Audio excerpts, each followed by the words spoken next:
Is Mookie Betts getting Wally pipped? Yeah, I'm not old enough to really understand that reference either, but look it up. It's fine. My name's Ryan Bershinger, and today I'm going to talk about Shohei Ohtani's incredible last week plus, which is still going. Just hit a home run again to lead off a game. Incredible. We're going to dive into what Ohtani is doing right now and what this will mean for him and the Dodgers moving forward.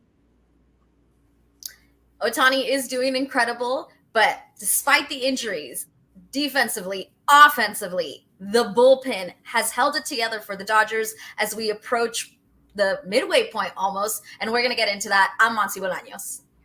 And I am Beau Benson, and I am going to tell you what the biggest need for the Dodgers is at the trade deadline and why it is not the spot you think it is. This is the Sick Podcast, the Dodger Zone, live and in color for the first time ever. Let's get into it.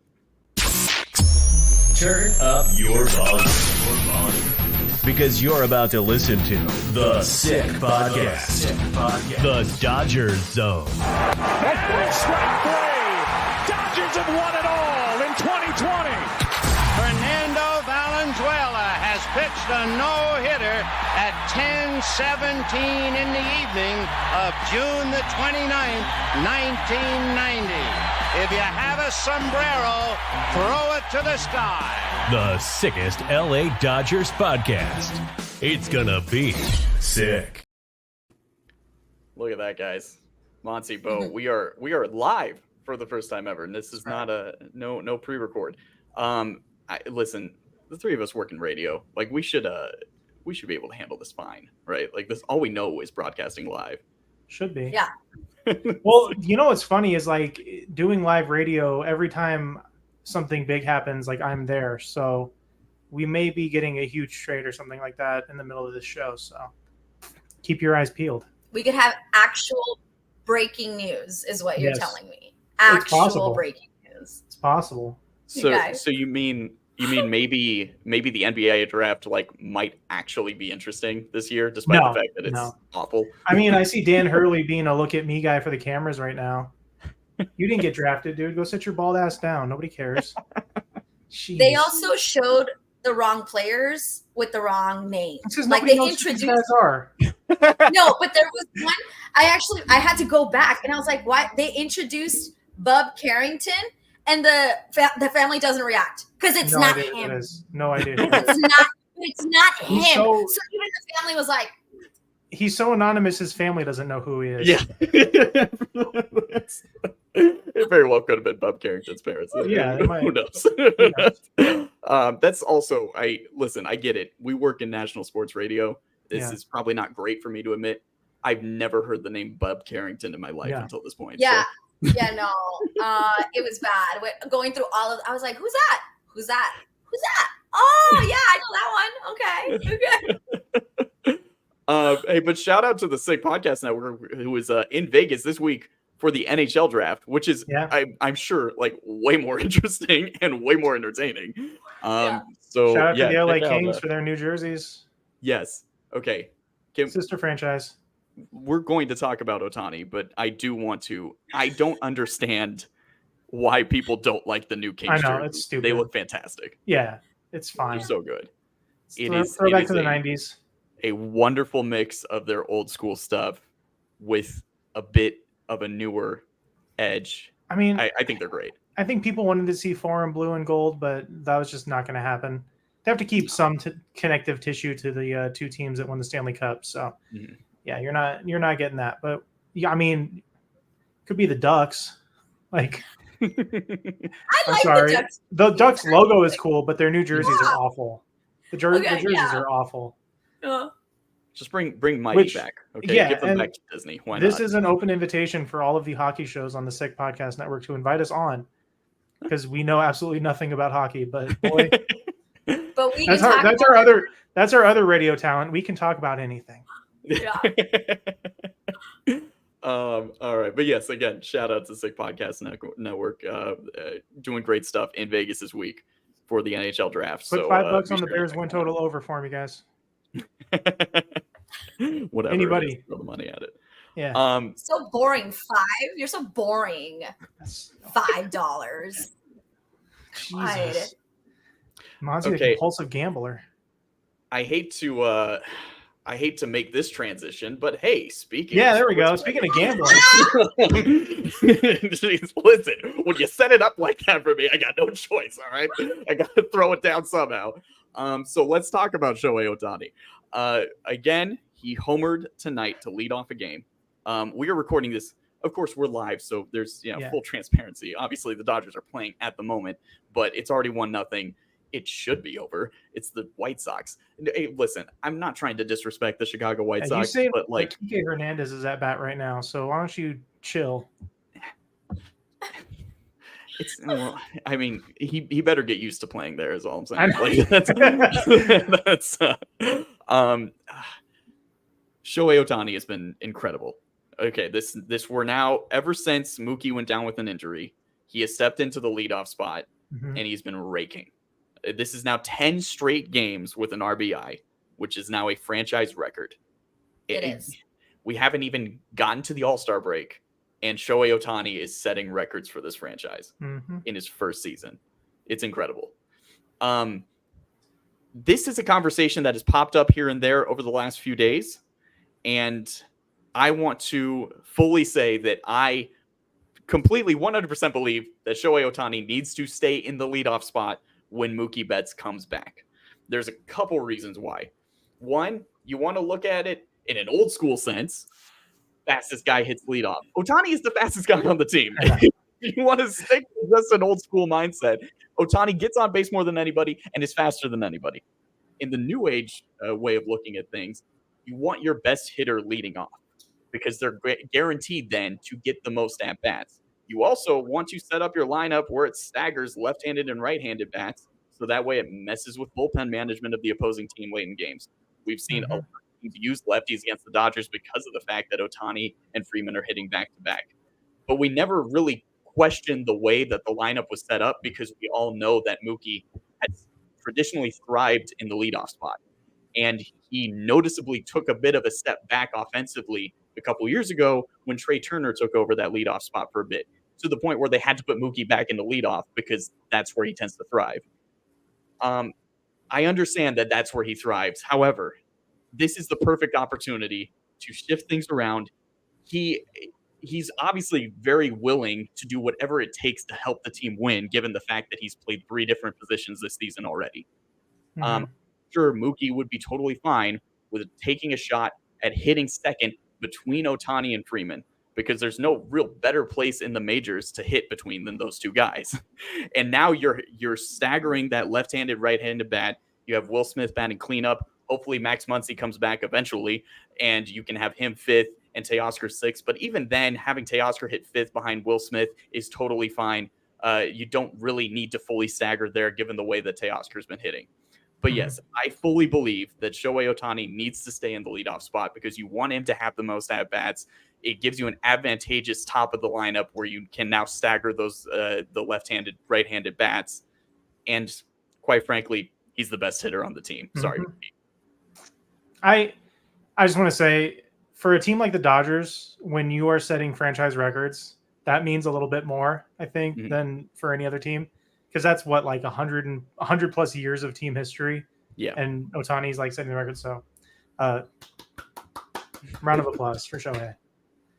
And it's the beginning of many, I assume. Look, this is obviously a really nice problem to have for the Dodgers. It's not a real problem, but it's a problem. It's something to discuss, right? I understand everything you just said, Ryan. And really, it does make perfect sense why to do that. He just won NL Player of the Week. I mean, he hit 458, 11 of 24, 4 homers, 11 RBIs, 3 doubles, 6 walks, 8 runs scored, a stolen base. Like, I get it. A slugging percentage, 1.083. Like, I hear it and I know what you're saying, and you're probably right.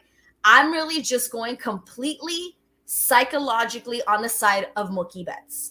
On a season when we have made him just do so much, do this, do that. No, wait, go back here. No, hold on.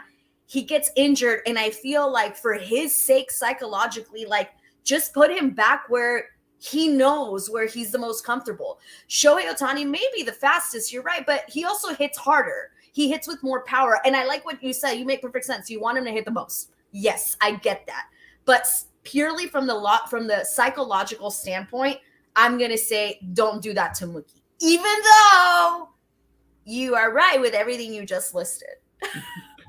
Yeah. No, I think that's the perfect counterpoint, to be honest. Yeah. It really does come down to what Mookie feels like he can do. And we know that he feels the most comfortable in the leadoff spot.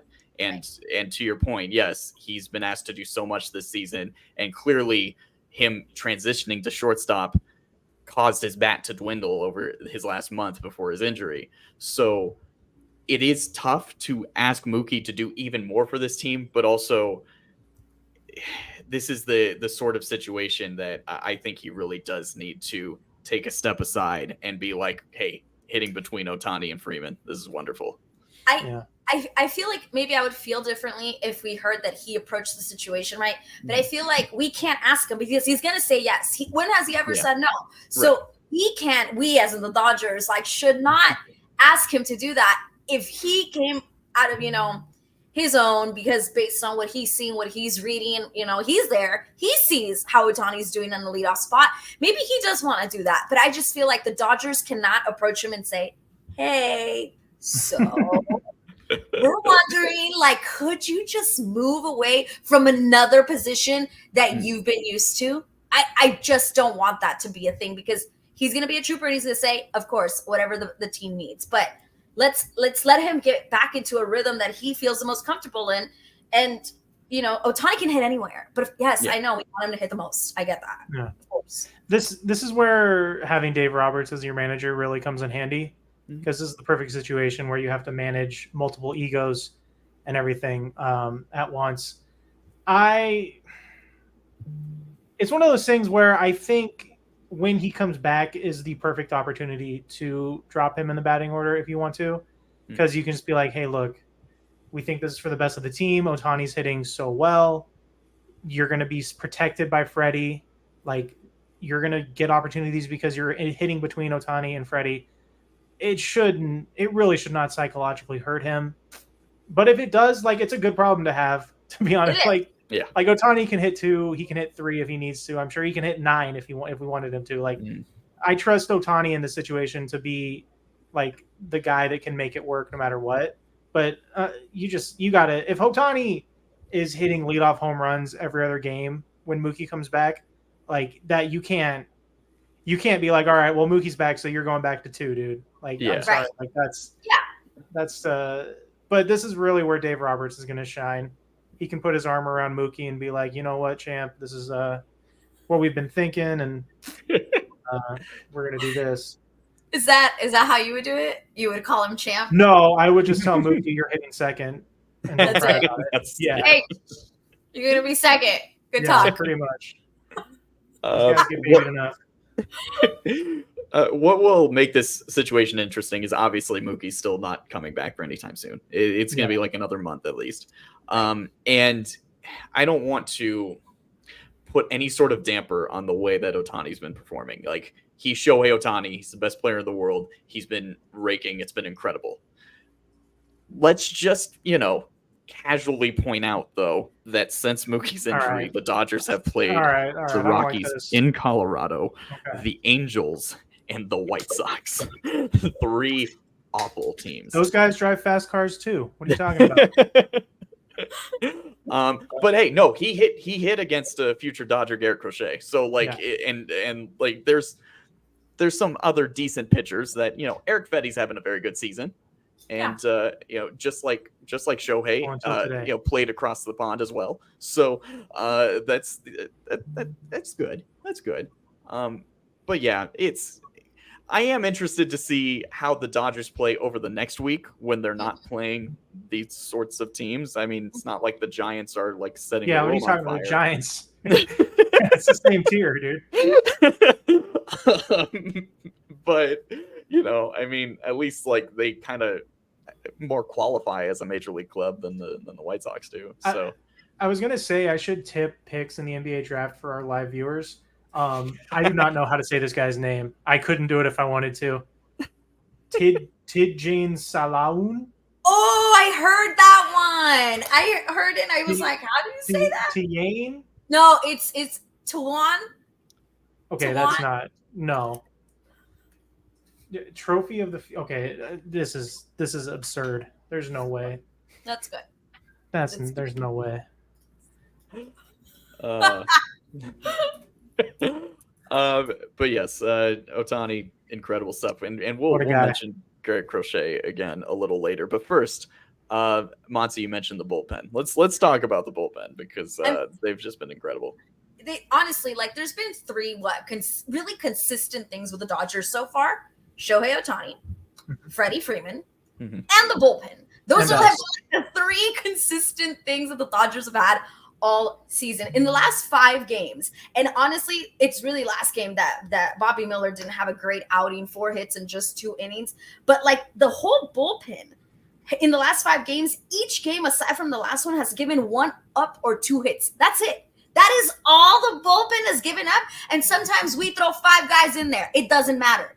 They are just doing their part, even if it's a third of an inning, 2/3 of it, it doesn't matter. Literally, they are giving up 1 to 2 hits on average. The last one, they did give up 4 hits, but they had to make up for most of the game because Bobby Miller did not have a good outing. So 4 hits from the bullpen in that one, and it was still a win. The only loss came against the Angels in extra innings, but the bullpen in that one gave up 2 hits. Landon Knack, he pitched 5 innings, gave up 2 hits as well. But the bullpen has kept it together.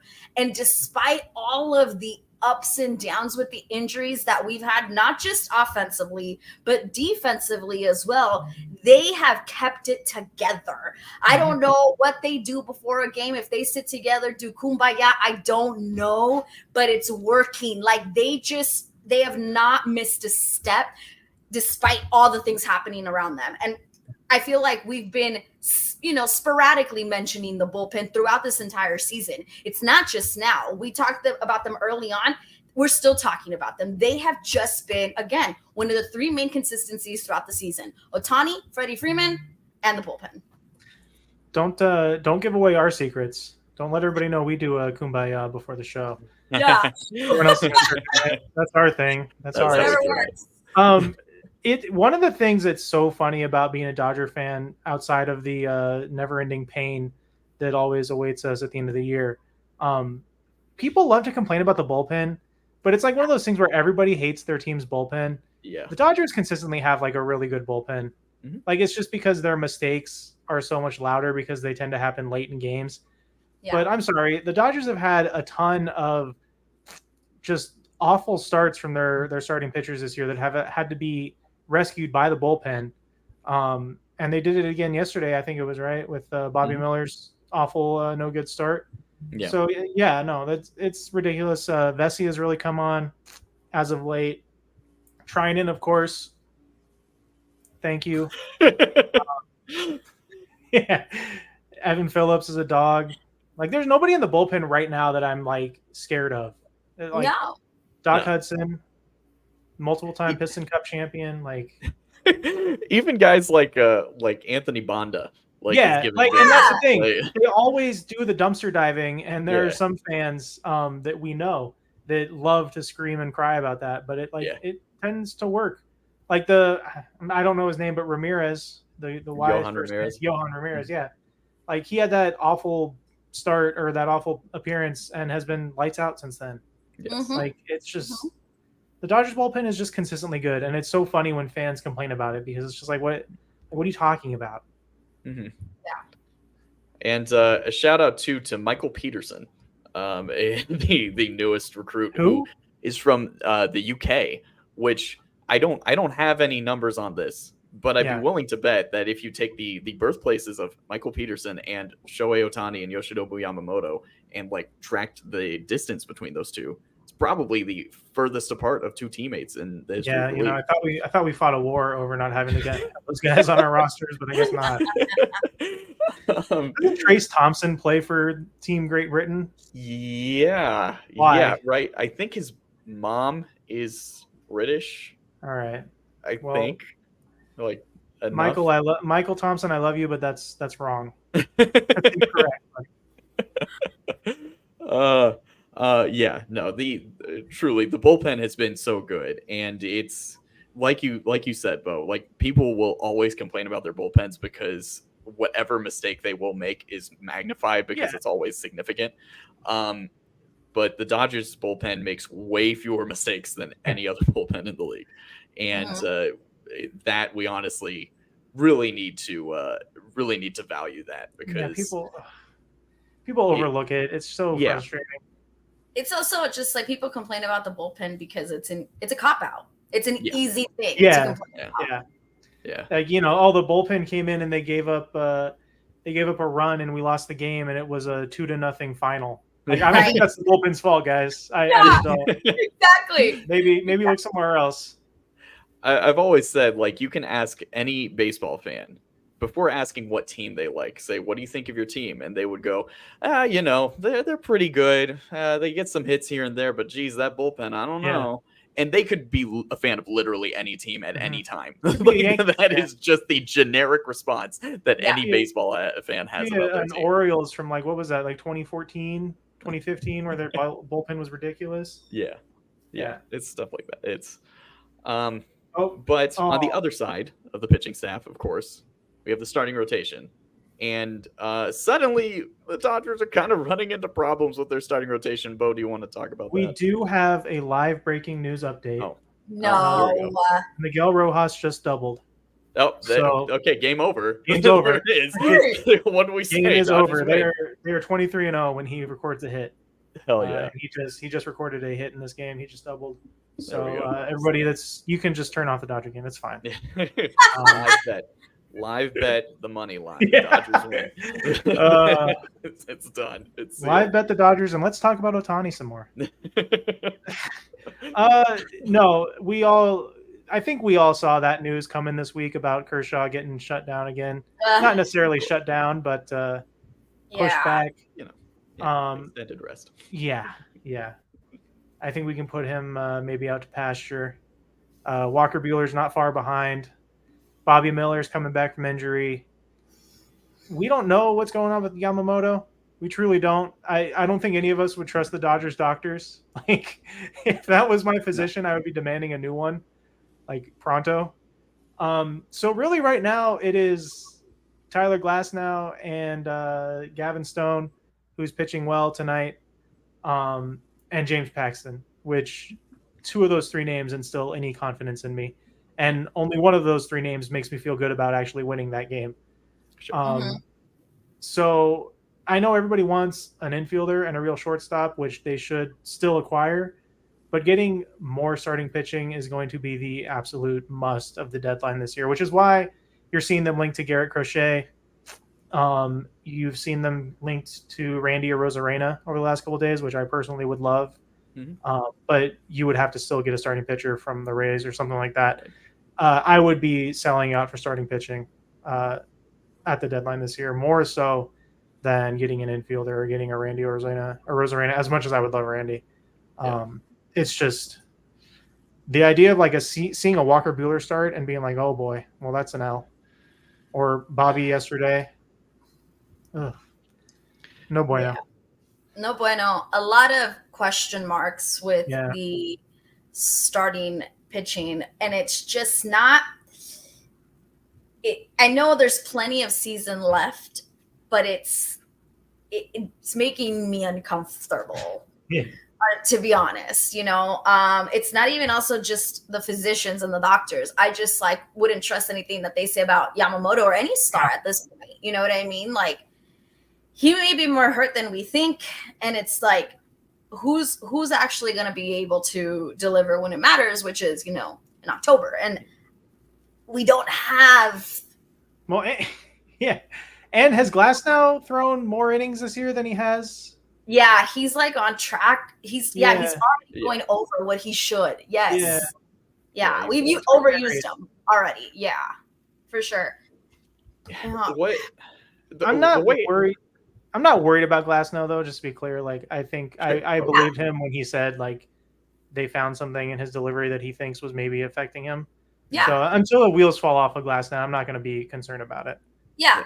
Which is going to be really annoying when people do the "I told you so" in case something does happen. But well, God bless Mark Pryor.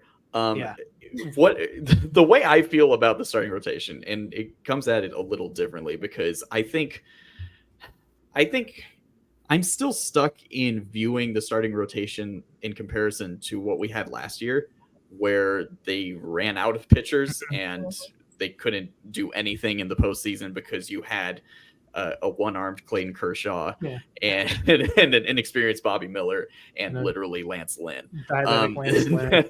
Yeah. But that was it. And so I can't help but look at the present situation and be like, all right, well, you have Tyler Glass now, who is a Cy Young contender. You have Gavin Stone, who's been fantastic. James Paxton has been turning around. Landon Knack is giving strong starts when he's called upon.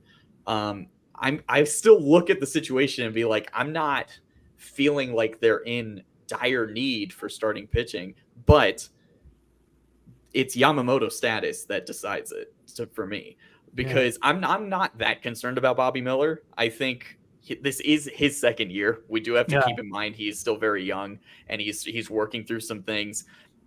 He got rocked in Chicago, which I guess he's like from Chicago, and he pitched in Wrigley last year and also got rocked there. So maybe his family needs to stop going to his games, and then he'll be fine. But outside of that, I believe in Bobby Miller to get things right this year more than I believe in Walker Buehler, which is sad. Yeah. No, 100%. I totally agree with that. You know how we get Bobby Miller's family to forget about him? We just put him in this NBA draft. He was just taken with the 12th another guy. I have no idea who this is. They might as well just take Bobby Miller. Get the same effect. But to the point though, it's really, for me, it comes down to Yamamoto, because, and this is why maybe this is too conspiracy brained coming at this here, but I know that the Dodgers staff is always very cagey with pitcher injuries, and they don't really say much in terms of what's going on with guys. Even if things are going well, they don't really say much to the public in terms of how guys are coming along. The fact that we've heard nothing about Yamamoto, and in the past week plus, we are actually hearing real reporters link them to Garrett Crochet, who we know is going to cost a lot on the trade market, and is, of course, a young, controllable arm, not just a rental piece from somewhere. Because if they want a rental and get Eric Fetty, whatever, like it's just have him eat some innings. But in terms of like actually linking them to a guy who would be in the starting rotation for a few years, it makes me wonder if that is because the team knows that Yamamoto is in a state where he's not going to be able to come back for quite some time, maybe even the whole season. And so by not revealing any of that information, they are not allowing other teams to use that as leverage against them when they come knocking for starting pitching. So that's where I'm definitely concerned. I think Crochet would be great.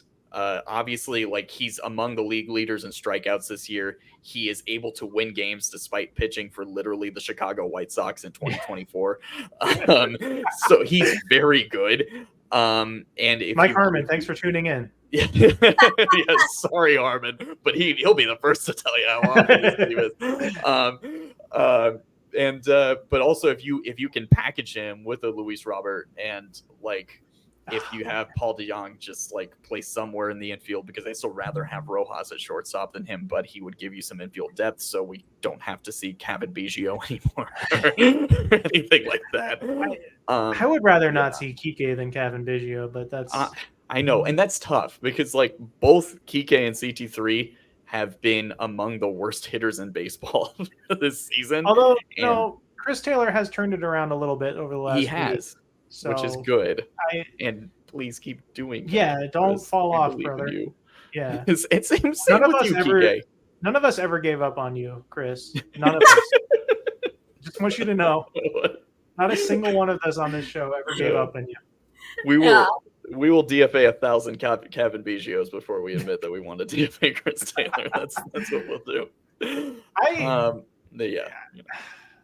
I would love Luis Robert, but Randy Arozarena's name getting thrown out there makes me so much more excited.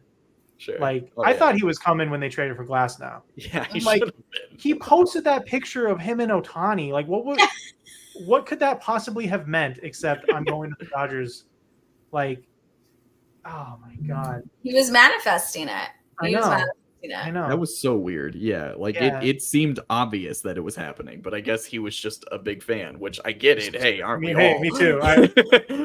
The timing was certainly odd. Yeah. I just had to look it up just to see. Do you guys know how Manuel Margot is doing this season? Former Dodger. I know he had a home run against the Dodgers this year. Yeah, that's one of his one of his two this season. Oh, good. Came against the Dodgers. Mode. Hey, negative 0.7 WAR. He's hitting 232. I mean, would still be an upgrade over a couple of the guys, but you know, that's where's he in Minnesota, right?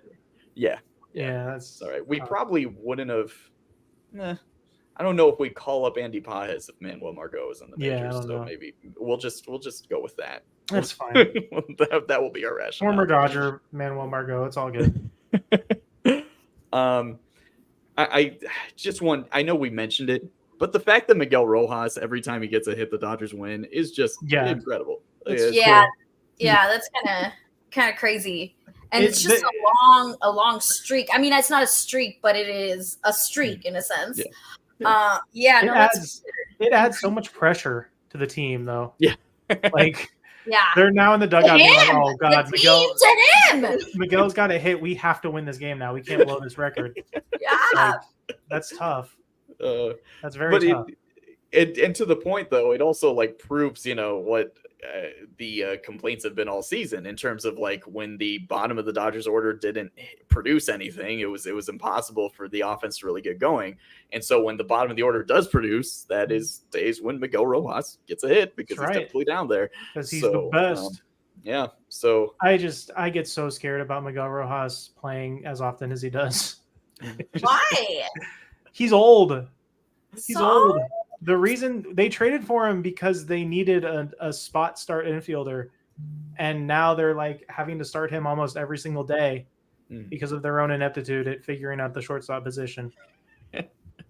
But you know what? Hey, the man is hitting 280. He plays elite defense. I just ride until the wheels fall off. That's fine. But the Dodgers do need to explore the shortstop market only because A, they can put Rojas anywhere, but B, they also need to look at their long-term solution at shortstop. Yeah. But I still think that every time we're bringing up shortstop as the first position of need for this Dodgers team, I don't think it is. It is a disrespect to Miguel Rojas because he has been incredible this season.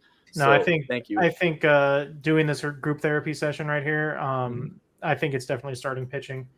And I'm now in a distinct panic because of you and your Yamamoto conspiracy. So that's good. I don't know if I'm going to sleep tonight. Sorry. That's great. Do you want me to go into my crazy conspiracy where I think that Mookie playing shortstop is all about how they're going to try to sign Juan Soto in the offseason? Yeah, no, that's a bunch of conspiracy I came up with. That's not a conspiracy. That's true. That's real. They need him at a new long-term position because they're going to look for a new long-term right fielder in the offseason. No, that is 100% real facts. Bring it. There we go. Speaking of right field, let's give some respect to Jason Hayward too, because he's been giving good at bats. He's hitting cleanup some days, which is just wild. I think he's batting cleanup today. And was it just today that it was announced that Jason's going to have a bobblehead night in the City Connects? There was another bobblehead announced this week that I was wanting to talk to our friend Monse for, and I don't remember what it was, but that's for another time. I'll think about it. Well, you let me know. The City Connects, they kind of grew on me. No, they are much better in person. No joke. I would like to see them. Yeah, I was there when they had them, and some kid had just bought one, a 15-year-old kid, and he walked in, and I was like, "Is that the City Connect?" And I was like, "Man, this looks nice. Looks real good. Why?" You should have beaten him up and taken it. No, I mean, we could have fit 100%. I would have. I know. I even texted you guys. I was like, I don't know, man. These in person, I know, look different. They also fall differently. Like everybody, there were so many people who bought one that day. Everybody who walked out, I was like, it looks nice. It looks fresh.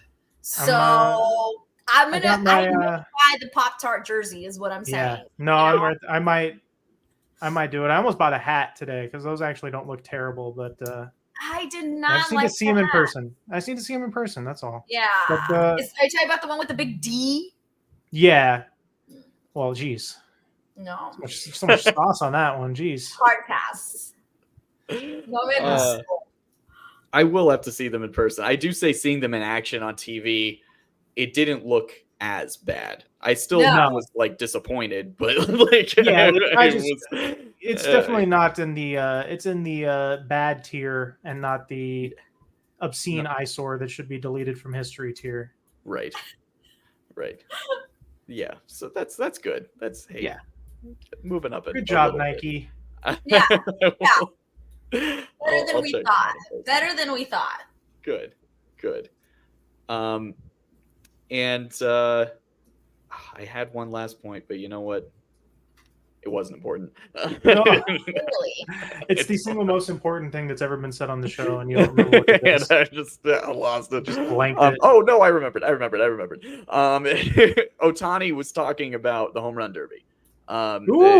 Today he was asked about the home run derby, and he didn't say yes. He also didn't say no. Like he basically said like he would actually be interested. It just he would have to get it cleared by the training staff. Has he done it with the Angels while he was? He did it a couple years ago. Yeah. What were his stats after the what were his stats after the home run derby? I don't know. It was because if they were bad, then he's not doing it. If they were good, then he can do it. That's my don't do it. Yeah, please don't do it. Please. Although I feel like Otani doing the home run derby is our one chance to ever have a Dodger not piss their pants in the derby outside of Jock. Outside of Jock, yeah. Yeah, and again, that's my big Dodger conspiracy for the day. Jock Peterson absolutely would have won the home run derby if it wasn't in Cincinnati, so they could cheat 100%. And make sure that Frazier could win. Yeah, Frazier hit like 3 after the buzzer. I don't know. Yeah, no one ever talks about that, but that was obscene. Yeah, it's not the first time the NL Central has cheated to rob us of something. But yeah, no. I listen. As when Otani did it with the Angels, that was super exciting because the entire All-Star event was all about Otani. It was Otani's doing the home run derby. He's starting the game on the mound and he's leading off. Like, this is going to be incredible. And he like grounded out and like pitched fine. And he was like, I'm not. I think he didn't win that derby, but he at least, I think he won his first round and then like ran into somebody who broke a record. Was it Juan Soto that eliminated him? It was at Coors. So that was the other thing too. Like this was Otani doing the home run derby at Coors. So everyone was like, he's going to hit it 680 feet. It's going to be incredible. Yeah, I remember that and he had a couple bombs, but I think either he didn't get out of he did well, but like he in the bracket he was paired with somebody who like had a record breaking round, if I remember correctly. It might have been Vlad. Another future Dodger. Yeah, but you see that story where Vlad was like, you know what, I would actually play for the Yankees. I was just kidding, guys. Just to add to this Otani doing the home run derby, literally right now I'm reading an article from today that says that Dave Roberts would probably not want Otani. That's because Dave Roberts doesn't want anything fun to happen ever. It's already been talked about. Dave, you sound like fun at parties, dude. Jeez. Yes. Would it be very fun to watch and must-watch television and good for the league and good for everyone if Otani does a home run derby? Yes, absolutely. Would it be scary as hell now that we have a say in Otani? Yeah, this would be very worrisome. That's exactly what Dave Roberts said. For the game, I think it's great. For the workload part of it, I'd probably not want him to do it. So exactly what you just said. Yeah. Well, thanks, Dave. Just ruined my July. If they want a Dodger, have Teoscar do it. Or they should do what Austin I've always Barnes. said, where yes, they do a home run derby of the weakest people they can possibly get. Yeah, dude. All right. We just fixed the home run derby. Yeah. That would be funny. That would be You'd funny. win with like 3. Yeah. And being Fine. in the home run derby is a bad thing because you're the Yeah. worst home run hit, the worst 3-5 Yes. home run hitters. Yes. The home run derby derby. field is made up entirely of the Dodgers' bottom of the order. Give them an aluminum bat as well. Have Austin Barnes swing an aluminum bat in the home run derby and see what happens. Okay, but Paul Skeens is on the mound. Like max effort. Yeah. And the winner gets Livy Dunn. Boom. Rob Manfred. Now all of call a us- sudden it's really interesting. Call us later. You're so good. All right, let's wrap this up with our. Do you guys have a sickest Dodger of the week? I know that it's Otani, but Come on, let's we're gonna do this every time. It's we can Ohtani. pass them around. Okay. It's Shohei Ohtani. Yeah. James Paxton. Shout out to Yeah. James. You turned it around. Yeah. I'll nominate James. Big Maple. Honestly, like the offense as a whole for producing, despite like looking Gavin like Lux? shit on paper Yeah. at times. Yeah. Like to be honest, yeah, guys like Gavin Lux, Chris Taylor, Kike, like actually getting hits here and there. Andy Pages doing well. Like This guy on the White Sox just hit like the weakest fly ball, but he bolted out of the box like it was going to be a double. Like a ground. there he is. He's in the home run derby as well. Dude, Put him in. this is a T-ball team. What are we doing here? Was it Gavin Sheets? I think I saw. I have no idea. No, I think Gavin Sheets was leading the team in batting average. I think With like a I think 230. Yeah, 100% actually. Like it was in the 230s. It was the highest. Yeah. I thought at one point like Andrew Benintendi was the least valuable player in the league as like a -2 WAR or something. Nice. The like 3 of the top 5 worst WARs in the league were White Sox, and then Chris Taylor was there. It was. I'm sad that whoever their catcher is. There was a push. Is it not Yasmani? No, he's on the Pirates now. Boom. He's on actually the Pirates? He's on the Pirates. He's on the Pirates. Yeah, that's right. No, that sounds correct. Their catcher who's been around the league for a while. There were a bunch of people on Twitter trying to like vote him into the All-Star game, and I thought that would have been the funniest thing because this is the flaw of fan voting is one of these days people are going to get smart and be like, let's vote the worst player in baseball into the All-Star game. Do you guys remember when you mentioned Mr. Trubisky? When fans put Peyton Hillis on the Madden cover? Yeah. Do you remember that? That's what happens. That's always the end result. Or like, I mean, like when the Royals were bad, their fans loaded the All-Star team with all of their players. That was the year after they won the World Series. Like was just Kansas City fans going nuts. Yeah. But there hasn't been like a someone truly bad player to make the All-Star team yet. And I had someone complaining to me that Will Smith isn't the top vote getter, but it's just like it's a politics thing, and also people in the Midwest and the South don't have any time. They're not doing anything. And I think they're voting for Travis Darno. Like, it is what it is. They JT Realmuto is, I think, ahead of Will Smith, right, in voting, and that's not going to like it doesn't matter if he makes the final ballot. Will Smith is going to make the team. Like, it's not a big deal. Yeah, but and William Contreras is actually having a really good season. I will say that I think in a couple years, when the Dodgers have entrenched themselves more into Japan, that you'll probably see a flood of All-Star votes for Dodgers. I have to imagine Otani's the top vote getter this year, right? Yeah, I think so. I would hope. I haven't even looked, but I'm sure he is. Yeah, he'd have to be. Let's him or maybe Soto, maybe Judge. But I feel like Judge was definitely up there last I checked. Because the only thing is like, with how big the Braves fan base is if Marcell Ozuna, I don't know, is he on as a DH? Because if he is, he's on as a DD. That's for sure.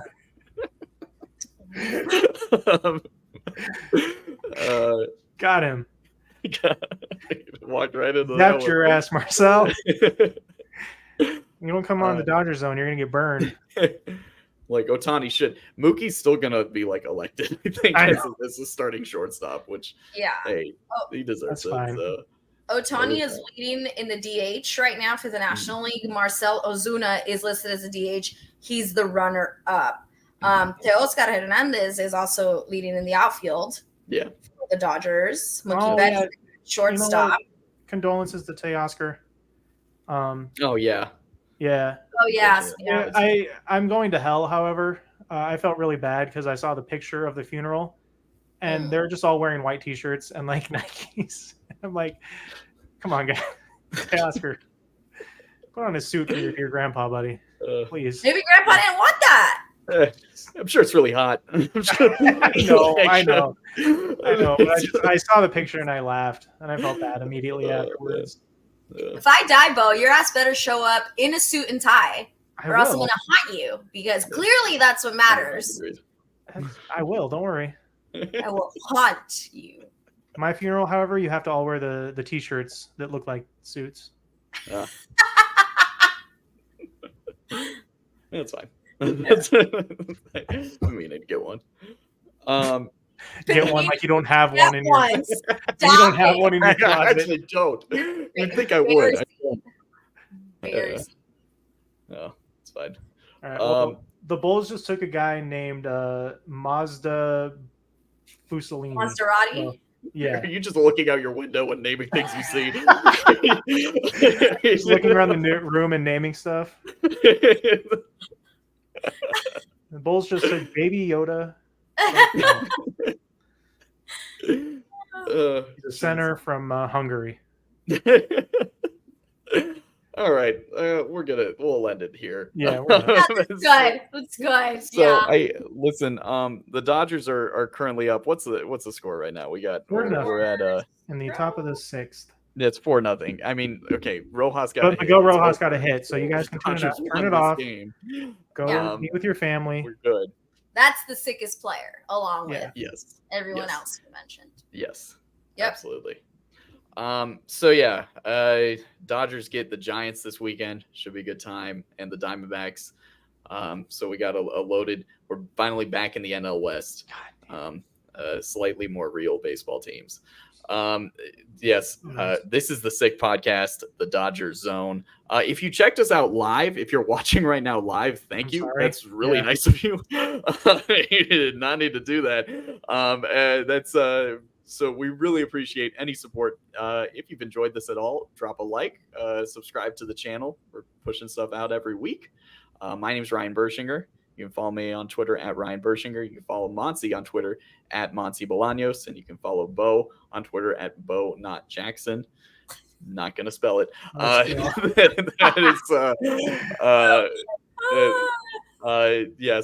And also follow the podcast as well and the audio only platforms. We're on Apple, we're on Spotify, the Sick Podcast, the Dodger Zone. So until next week, domo arigato, everyone. Thank you very much. We'll catch you next week in the Dodger Zone. Adios. Bye-bye. And that's a wrap. Hope you don't miss us too much until next time. Follow the Sick Podcast, the Dodger Zone, on YouTube, Google Play, and Apple Podcasts.